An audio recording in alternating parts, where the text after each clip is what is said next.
너 요즘 너무 바쁘게 살고 있는 건 아니야? 아침부터 밤까지 일에 치여서 제대로 된 한 끼도 못 챙겨 먹고 배에서는 계속 꼬르륵거리고 잠이 부족해서 눈은 침침하고 책상 앞에서 밤을 새운 날도 많았지. 아직 이루지 못한 꿈을 위해 시간과 경쟁하듯 달려가고 있을지도 몰라. 하지만 네 걸음이 너무 급해. 달리기만 하느라 정작 자신을 사랑하는 건 잊고 있는 거 아닐까? 그날은 주말이었다. 동네 아이들은 학교에 가지 않아 골목 어귀에 모여 함께 놀고 있었다. 한 무리는 악어가 올라온다 놀이를 하고 있었는데 악어가 쫓아올 때마다 아이들은 놀라 소리를 지르다가도 간신히 도망치면 깔깔 웃어댔다. 또 다른 무리는 용과 뱀이 하늘로 놀이를 하고 있었고 모두가 즐거운 표정으로 꼭꼭 꼬리를 지키며 약사 선생님에게 잡히지 않으려고 애쓰고 있었다. 지금까지도 아이들이 이런 전통놀이를 알고 있다니 놀라웠다. 아이들이 신나게 노는 모습을 보니 내 마음도 어느새 환해졌다. 역시 아이들은 다르다. 그저 귀여운 모습을 보고만 있어도 마음이 절로 행복해진다. 얘들아, 사탕 먹을래? 아이들 중 한 명의 할아버지가 사탕이 든 봉지를 들고 나오셨다. 아이들은 하던 놀이를 멈추고 모두 우르르 몰려가 사탕을 받으려고 아우성이었다. 아이들은 사탕을 좋아하고 달콤한 걸 좋아한다.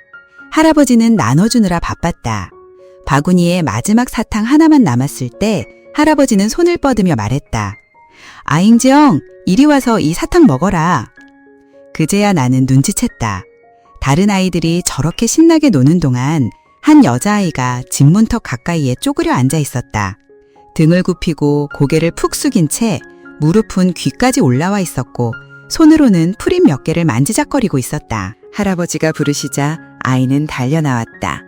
할아버지는 사탕 하나를 아이 손에 쥐어주셨다.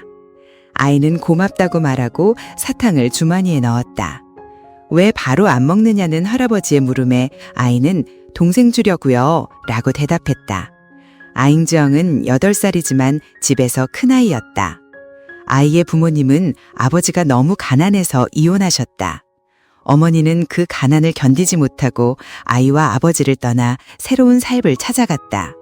아이가 5살이 되던 해였다. 그런데 2, 3년쯤 지나 어머니는 사고로 돌아가셨다고 동네 어른들이 이야기해 주셨다. 아잉지영은 정이 많고 또래보다 어른스러운 아이였다. 엄마가 아직 함께 살던 시절 어느 날 아이는 엄마 배에 있는 큰 흉터를 보게 되었다. 아이는 궁금해서 물었다. 엄마, 무슨 병이었어요? 엄마는 장난스럽게 말했다. 그거 의사가 칼로 내 배를 갈라서 너를 꺼낸 자국이지. 그 말을 들은 아이는 눈물을 흘리기 시작했다. 아이는 엄마의 쭈글쭈글한 배 위에 튀어나온 흉터와 하얗게 갈라진 자국들을 손으로 만지며 훌쩍이기를 멈추지 못했다. 엄마는 그냥 웃으며 아이 참 괜찮아. 지금은 하나도 안 아파 라고 말했지만 아이는 계속 울기만 했다. 엄마가 자신을 낳느라 그렇게 아팠다는 사실이 마음 아팠던 것이다. 아이는 엄마가 너무 보고 싶었다. 엄마가 옷을 가방에 넣고 낯선 사람의 차를 타고 집을 떠나던 날 아이는 또 울었다. 눈물이 흘러서 앞이 흐릿했지만 억지로 눈을 크게 떠가며 길을 보았고 엄마를 붙잡으려고 뒤따라 달렸다. 하지만 차는 끝내 멀어져 갔다. 아이의 마음에는 왜 그때 아빠는 가만히 앉아만 있었을까 하는 의문이 들었다. 왜 아빠는 아이처럼 엄마를 따라 뛰어가지 않았을까? 아빠는 그저 말없이 담배만 피우고 있었다.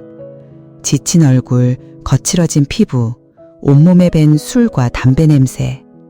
아이는 그런 아빠가 안쓰러웠다. 아빠는 생계를 위해 무거운 시멘트 포대를 머리에 이고 뙤약볕 아래에서 벽돌을 나르며 아이의 학비를 벌고 있었다. 엄마가 떠나던 날 엄마는 아이에게 아빠한테 밥 꼭 해드려. 안 그러면 아빠는 끼니 대신 술 마시고 담배 피우다 금방 돌아가실 거야 라고 말했었다. 그래서 그때부터 아이는 엄마 대신 아까를 도우며 집안일을 다 맡게 되었다. 겨우 8살짜리 아이가 모든 일을 척척 해내는 걸 누가 상상이나 했을까? 밥을 짓고 동생을 돌보고 닭에게 모이를 두고 집안을 말끔히 정리하는 것까지 아이는 다 해냈다. 아빠가 더 이상 힘들지 않았으면 하는 마음뿐이었다. 예전에는 엄마가 이웃집 전화로 종종 아이에게 전화를 걸어왔다. 전화기 너머로 들려오는 엄마의 목소리를 듣는 것만으로도 아이는 정말 기뻤다. 아이의 바람은 하루가 빨리 지나가서 금요일 저녁이 되길 바라는 것이었다. 이웃 아줌마가 불러주면 전화기를 들고 가서 엄마의 당부를 들을 수 있었기 때문이다. 아이는 엄마가 자신을 사랑한다는 걸 알고 있었다. 엄마는 늘 아이에게 열심히 공부해야 나중에 덜 고생한다고 말해주었다. 자신이 고생하지 않길 바라는 사람이야말로 진짜로 자신을 사랑하는 사람이라는 걸 아이는 알고 있었다. 그래서 아이는 언제나 열심히 공부했고 선생님이 내준 숙제도 빠짐없이 다 해냈다. 그런데 어느 금요일 아무리 기다려도 엄마의 전화는 오지 않았다. 며칠 뒤 동네 어른들께서 엄마가 사고로 돌아가셨다고 말씀하셨다. 아이는 죽는다는 게 정확히 어떤 뜻인지 몰랐다. 어른들은 엄마가 재가 되어 하늘로 올라갔다고 했다. 그래, 하늘로 간 것도 괜찮다고 아이는 생각했다. 아이는 하늘을 좋아했고 푸른 구름을 바라보는 걸 좋아했다. 언젠가 구름 위를 뛰어다니며 놀 수 있을 거라 상상하곤 했다. 그날 밤은 분명 즐거울 거라고 생각했다. 엄마가 즐겁고 다시 아이에게 전화를 걸어줄 수만 있다면 어디든 괜찮다고 아이는 믿었다. 아이는 이웃집 문가에 앉아 엄마의 전화를 기다리며 한참을 있었다. 아무런 소식도 들리지 않았다. 어느 날은 어둠 속에서 이웃집 문 앞에 서 있었는데 깜짝 놀란 아주머니가 넘어져 발목을 삐고 말았다. 그때 아주머니의 아들이 소리쳤다. 너희 엄마는 죽었어. 다시는 전화 안 와. 그러니까 여기 오지 마.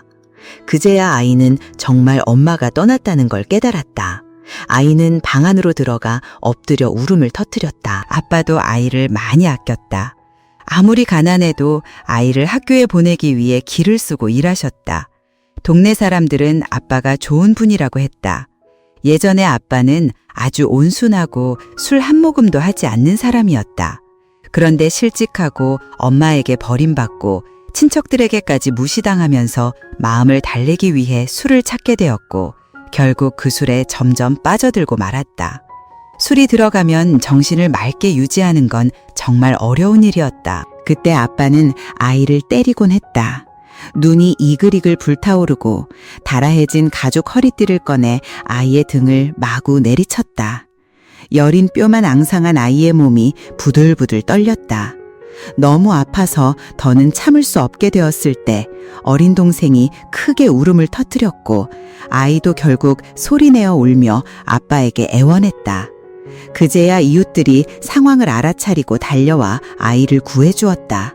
아이는 그 자리에서 기절하고 말았다. 동네 사람들은 모두 안타까워했지만 아무것도 해줄 수 없었다. 어느 날 동네의 한 아주머니가 물었다. 너희 아빠가 너 그렇게 자주 때리는데 미워하지는 않니? 우리 집에 와서 살래? 내가 키워줄게. 아이는 고개를 저으며 말했다. 아빠를 미워하지 않아요. 아빠가 너무 불쌍해요. 제가 이모 집에 가면 집에서 아빠 밥은 누가 하고 제 동생은 누가 돌보나요? 알고 보니 속 깊은 아이들은 다른 사람을 아프게 하고 싶지 않아서 스스로 손해보는 선택을 하게 되는 거였다. 어른들이 무언가를 시키면 아이들은 기꺼이 따르고 불평도 원망도 짜증도 내지 않으며 반항하거나 대들 생각은 더더욱 없다. 부모가 지치고 힘들어할 때면 작은 새처럼 부모 품에 안겨 그들의 근심과 피로를 덜어준다. 심지어 부모가 화를 내고 아이에게 부당하게 대할 때조차도 아이는 금세 용서하고 오히려 부모를 다정하게 위로해준다. 차라리 스스로 손해를 보더라도 부모 마음을 아프게 하지는 않겠다는 마음이었다. 우리 동네 사람들 모두 아잉지영이 착하고 순하다고 칭찬했다. 심지어 자기 자식에게 이렇게 말하곤 했다. 아잉정 좀 봐라. 말도 잘 듣고 얼마나 착하냐. 너희처럼 말 안 듣고 온종일 장난만 치는 애랑은 다르지. 머리 아파 죽겠다. 그래, 맞다. 장난꾸러기 아이들은 어른들을 골치 아프게 만들지만 속 깊은 아이들은 오히려 어른들 마음을 아프게 만든다. 그렇게 속 깊다, 꿈속에서도 착하다는 아이들 뒤에는 사실 온통 상처뿐이다. 다른 사람을 아프게 하고 싶지 않아서 결국 자기 자신을 아프게 하는 길을 택한 아이들이다. 지난해 말 아빠가 아잉지영을 우리 동네 아이들 모임에 보내달라고 부탁해서 나는 아이와 함께할 시간이 많아졌다. 다른 아이들이 시끄럽게 떠들고 장난감을 서로 가지려고 다투는 모습과 달리 아잉지영은 조용히 책상에 바르게 앉아 있었다. 마음을 여는 일이 참 어려운 아이였다. 내가 수업을 시작하기 전에 아이들에게 늘 먼저 던지는 질문은 오늘 기분 어때? 였다. 대부분의 아이들은 신나게 좋아요, 행복해요 라고 외쳤다. 그런데 아잉증은 조용히 말했다. 그냥 그래요. 늘 똑같아요. 아잉증은 자기도 모르게 선생님이 내준 활동지 여기저기에 사람 얼굴을 그려 넣는 버릇이 있었다. 펜 자국은 짙었고 얼굴 모양은 조금씩 달랐지만 하나같이 커다란 눈물을 흘리는 울상 얼굴이었다. 아이는 검은색과 빨간색 두 가지 색만 사용했다. 내가 물었다. 이 빨간색은 뭐야? 아이는 대답했다. 피예요. 여기에 왜 피가 있어? 맞았거든요. 나는 그 말을 듣고 한참 동안 아이를 바라보았다. 아이의 머리칼을 쓰다듬으며 조심스레 물었다. 왜 그 친구들은 맞았을까? 얘들이 나쁜 짓을 해서 맞았어요. 근데 무슨 나쁜 짓을 했는지는 알아? 몰라요. 그냥 사람들이 와서 그렇게 말했어요. 나쁘니까 맞아야 한다고요. 나는 문득 아이가 그린 그 그림들이 바로 자신을 그린 것이고 자신이 맞은 기억을 담은 건 아닐까 하는 생각이 들었다. 어느 날 반 친구들이 재미있는 놀이를 하고 있었고 아잉지영도 함께 놀자고 불렀다. 그때 아이가 웃었다. 처음 보는 밝은 웃음이었다. 나는 말했다. 아잉정, 웃는 얼굴이 정말 예쁘다. 그 순간 아잉정은 갑자기 입을 꾹 다물고 웃음을 거두었다. 한참이 지나서야 나는 그 웃음 뒤에 숨겨진 이야기를 알게 되었다. 아잉정이라는 이름은 햇살이라는 뜻이다. 엄마는 아이가 아침 햇살처럼 환하게 웃는 아이가 되길 바라며 그 이름을 지었다고 한다. 정말로 아잉정은 웃을 때 무척 예쁘다. 엄마를 쏙 빼닮은 웃음이다. 동네 어른들도 이렇게 말했다. 얘는 웃는 얼굴이 엄마랑 똑같아. 그래서일까? 아빠가 더 자주 때리는 건지도 몰라. 그 말을 듣는 순간 나는 온몸이 굳어버렸다. 그러니까 내가 아이의 웃는 얼굴을 본 적이 거의 없던 이유가 그거였구나. 아이는 자기가 웃으면 엄마를 닮은 얼굴이 되어 아빠의 아픈 기억을 더 후벼팔까봐 입술을 꼭 다물고 웃음을 잠가버린 것이다. 아이는 아빠가 슬퍼질까봐 두려웠던 거다. 어른들은 왜 이렇게 어린 아이에게 너무 많은 걸 알려주는 걸까? 나는 이제 이 아이에게 무엇을 해줄 수 있을까? 나는 반 아이들에게 아이들이 하고 싶은 말에 대한 작은 과제를 내주었다. 직접 말하기 어려운 것이 있다면 글로 써도 된다고 이야기해 주었고 아잉지영은 아빠에게 보내는 아주 긴 편지를 써내려갔다. 며칠 뒤 나는 그날을 또렷이 기억한다. 부드러운 햇살이 내리던 날이었다. 아이가 교실 문을 열고 들어오자 평소처럼 물었다. 오늘 기분 어때? 늘 듣던 그 대답일 줄 알았는데 오늘은 아이가 무척 기뻐 보였다. 오늘은 진짜 기분 좋아요. 라며 활짝 웃으며 대답했다. 나는 반가운 마음에 재빨리 물었다. 오, 정말? 무슨 좋은 일이 있었는지 선생님한테도 말해줄래? 아이는 내게 사탕 하나를 건넸다. 아, 그 순간의 느낌이란. 집 앞 처마 밑으로 햇살이 스며들어 가슴 깊숙이 퍼져나가는 듯 했다. 이게 바로 진짜 환하게 빛나는 아잉종이구나. 내가 이 세상에 대해 유일하게 불만인 점은 세상이 늘 더 많이 하는 아이들에게 더 큰 상처를 준다는 것이다. 울 줄 알고 때를 쓰는 아이는 사탕을 받지만 이해심 많은 아이는 그 반대다. 누구의 동정도 받지 못한다. 모든 아이는 사탕을 좋아하고 단맛을 좋아한다. 사람들은 말한다. 이해심 많은 아이는 사탕 하나도 제대로 못 얻는다고. 하지만 나는 그렇게 생각하지 않는다. 바로 너희들이 인생의 달콤한 사탕이야. 너희는 의미 있는 색을 칠해가는 존재야.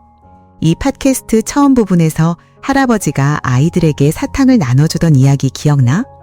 그때 앙두영이 사탕을 바로 먹지 않고 집에 있는 동생을 위해 남겨두자 할아버지는 다시 집에 가서 사탕 한 봉지를 더 가지고 오셨어. 나도 집 안으로 들어가 과자 봉지를 가지고 나왔지. 그 순간 또래의 한 남자아이가 앙두영에게 달려와 사탕 한 줌을 내밀며 말했어. 먹어, 나 사탕 많아.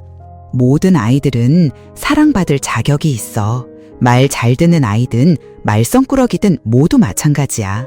문제는 아이들에게 있는 게 아니라 어른들의 태도에서 비롯되는 거야.